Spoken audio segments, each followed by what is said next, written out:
Hello मेरे प्यारे बच्चों।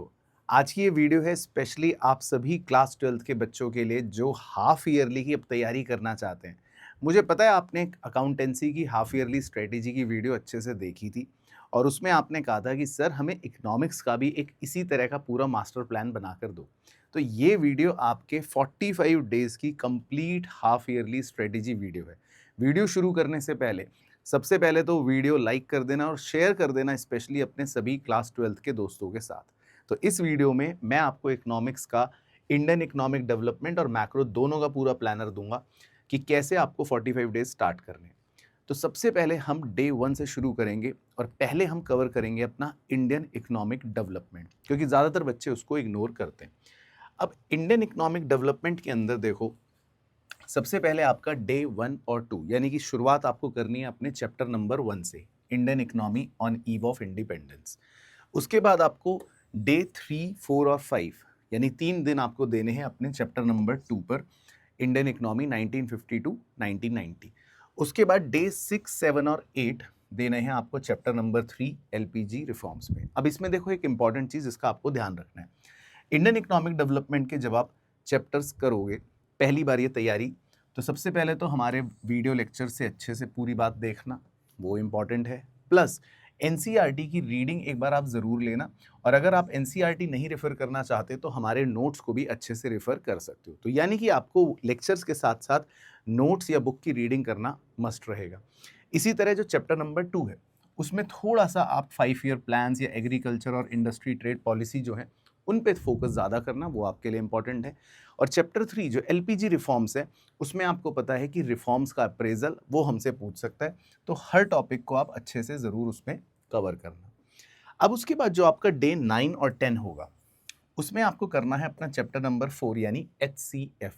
एचसीएफ चैप्टर में भी कुछ टॉपिक्स इंपॉर्टेंट है जो मैंने आपको बताए यहाँ पर, जैसे गवर्नमेंट इनिशिएटिव्स, एजुकेशन या हेल्थ या फिर स्किल इंडिया प्रोग्राम जो है भारत में, उन सब चीज़ों को आपको केस बेस्ड क्वेश्चंस के लिए अच्छे से कवर करके रखना है। अब इंडियन इकोनॉमिक डेवलपमेंट में मेनली 4 चैप्टर्स ही बच्चों के हाफ ईयरली में आते हैं। अगर आपका कोई और चैप्टर आ रहा है तो आप उसमें रिप्लेस कर सकते हो। लेकिन अब देखो इंपॉर्टेंट चीज़, जो आपका 11वां दिन है वो बहुत इंपॉर्टेंट है, जिसमें आप क्विक रिवीजन करोगे चारों ही चैप्टर्स का। तो 11वां दिन इज़ वेरी इंपॉर्टेंट। उसमें आपको नोट से रिवाइज करना है या एनसीईआरटी से रिवीजन करना है और कुछ इंपॉर्टेंट पीवाईक्यू क्वेश्चंस कवर करने हैं। उसके बाद डे 12, 13 और 14 यानी कि अब 2 हफ्ते हमारे खत्म हो जाएंगे, लेकिन 2 हफ्ते खत्म होने के जो आखिरी 3 दिन है उसमें आपको सिर्फ आईईडी की ही प्रैक्टिस करनी है। चाहे सैंपल पेपर प्रैक्टिस कर सकते हो या पीवाईक्यू से आप इसको प्रैक्टिस कर सकते हो, और कोशिश करना एक फुल मॉक टेस्ट सिर्फ इंडियन इकोनॉमिक डेवलपमेंट का दे दो, ताकि आपको उससे पूरी क्लैरिटी और अच्छे से समझ आ जाए कि कैसा क्वेश्चन आ सकता है और कैसे आंसर लिखने हैं। तो ये प्लानर तो हो गया जो आपका 2 हफ्ते चलेगा इंडियन इकोनॉमिक डेवलपमेंट की तैयारी का। अब देखो अगला पार्ट है मैक्रो इकोनॉमिक्स का। मैक्रो इकोनॉमिक्स के लिए भी अब हमें अगले 2 हफ्ते देने हैं, यानी डे 15 से लेकर डे 28, 2 हफ्ते मैक्रो इकोनॉमिक्स के नाम।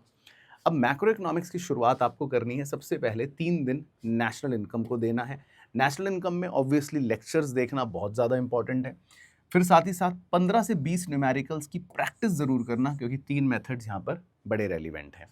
फिर डे 19 पर आपको एक क्विक रिकैप लेना है नेशनल इनकम का और न्यूमेरिकल्स को अच्छे से रिवाइज करना है, क्योंकि इसमें बच्चे गलती करते हैं। कई बार इंक्लूजन्स एक्सक्लूजन्स वाले क्वेश्चन में गड़बड़ हो जाती है, तो उस पर थोड़ा सा फोकस रखना और कोशिश करना पीवाईक्यू क्वेश्चन से ये अपना रिवीजन कर लो। फिर 3 दिन आपको देने हैं मनी एंड बैंकिंग चैप्टर को अच्छे से रिवाइज करो, सारे फंक्शंस पढ़ो, टूल्स पढ़ो, क्रेडिट क्रिएशन, ये इंपॉर्टेंट टॉपिक सारे अच्छे से कवर करो 3 दिन के अंदर। और एक दिन नेक्स्ट डे फिर मनी बैंकिंग का करो रिवीजन, जिसमें आजकल सीबीएसई ज़्यादातर केस बेस्ड क्वेश्चन देता है मनी एंड बैंकिंग से, तो इस पर तो आप केस बेस्ड क्वेश्चंस का ही रिवीजन ज़्यादा अच्छे से करना।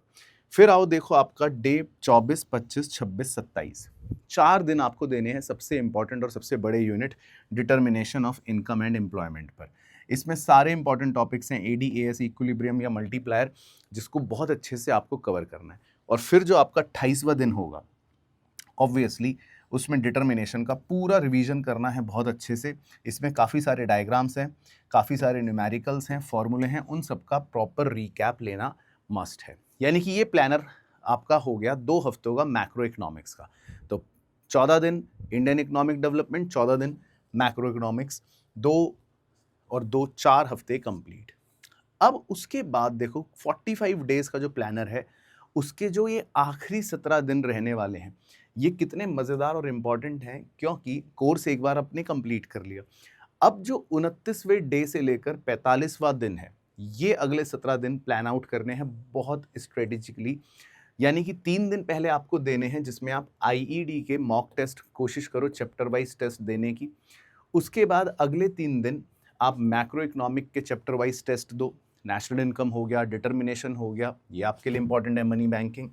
उसके बाद अगले 3 दिन सिर्फ फोकस करना है, देखो ऐसी चीज़ पर जो बहुत रेलिवेंट है एग्जाम में। सारे न्यूमेरिकल्स करो, सारे डायग्राम्स, और सीबीएसई के जो आजकल चलते हैं केस बेस्ड क्वेश्चंस, इन पर फोकस करना है। तो ये 2 दिन सॉरी आपके लिए बड़े रेलिवेंट यहाँ रहने वाले हैं। उसके बाद अगले 3 दिन आप कोशिश करो पूरे के पूरे इकोनॉमिक्स के सैम्पल पेपर सॉल्व करने की, जो फुल लेंथ सैम्पल पेपर हो, ताकि उसमें मैक्रो और इंडियन इकोनॉमी पूरा अच्छे से कवर हो जाए। पूरे फुल लेंथ मॉक पेपर्स देने हैं। उसके बाद डे 41 टू 43 में अपने जो भी गलतियां या वीक कॉन्सेप्ट्स हैं, उनको रिवाइज करना है या रिवाइज करना है बहुत अच्छे से। एक बार और फॉर्मूलों का रिव्यू करना है, ताकि कोई गलती एग्जाम में ना रह जाए। उसके बाद डे 44 देखो, फाइनल 44th डे जो रहने वाला है, उसमें एक बार एनसीईआरटी को जल्दी से आंखों से निकाल लो, ताकि कोई भी लाइन से उठाकर क्वेश्चन अगर पूछे तो आपको आता हो। एंड लास्ट 45th डे, उसमें अपने आप को बस रेस्ट देना है, थोड़ा सा बस की चार्ट्स या नोट्स जो हैं उनको एक बार गो थ्रू कर लेना है, सो दैट जितना आपने पढ़ा, चाहे टेस्ट दिए, चाहे एरर्स करे, डायग्राम्स बनाए, वो सब आपके माइंड में एक बार बस फिट हो जाए। तो इस तरह से अपने पूरे 45 डेज को अगर आप स्ट्रक्चर करके पढ़ोगे, तो देखो उससे आपको बहुत फ़ायदा मिलने वाला है। बाकी मैं एंड में कुछ इंपॉर्टेंट बातें आपको बता देता हूँ जो बहुत ज़्यादा ज़रूरी हैं, खासकर इकोनॉमिक्स जैसे सब्जेक्ट के लिए।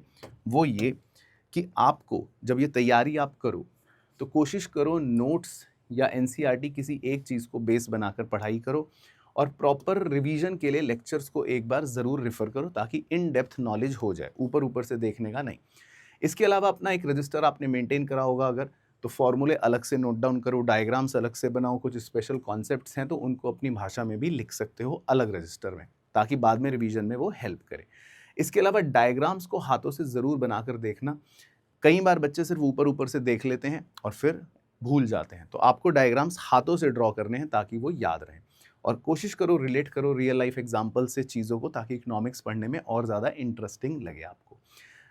फिर जैसा मैंने आपको बताया, सीबीएसई आजकल केस बेस्ड क्वेश्चंस पर फोकस ज़्यादा कर रही है, तो आप भी इकोनॉमिक्स के केस बेस्ड क्वेश्चंस की प्रैक्टिस थोड़ा सा ज़्यादा करो, या कॉम्पिटेंसी बेस्ड क्वेश्चंस की प्रैक्टिस थोड़ा सा ज़्यादा करो।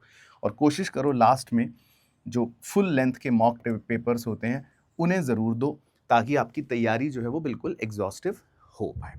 तो आई होप आपको अच्छे से समझ आया होगा कि आपको किस तरह से इकोनॉमिक्स की पूरी तैयारी करनी है। अब देखो, कोई भी डाउट आपके मन में अगर है, तो आप इस वीडियो के नीचे ज़रूर कमेंट करके मुझे बता देना। और इकोनॉमिक्स के लिए मैं आपको बोलना चाहता हूँ, अगर आप ये 45 डेज स्ट्रेटेजी को अच्छे से फॉलो करते हो, अपने हिसाब से उसको मॉड्यूलेट करके, तो कहीं ना कहीं इसका बेनिफिट आपको ज़रूर मिलेगा। तो वीडियो को ज़रूर शेयर कर देना, लाइक कर देना। और अब मैं मुलाकात करूँगा आपसे अगली वीडियो में। तब तक अपना ध्यान रखना, मस्त रहना और स्वस्थ रहना।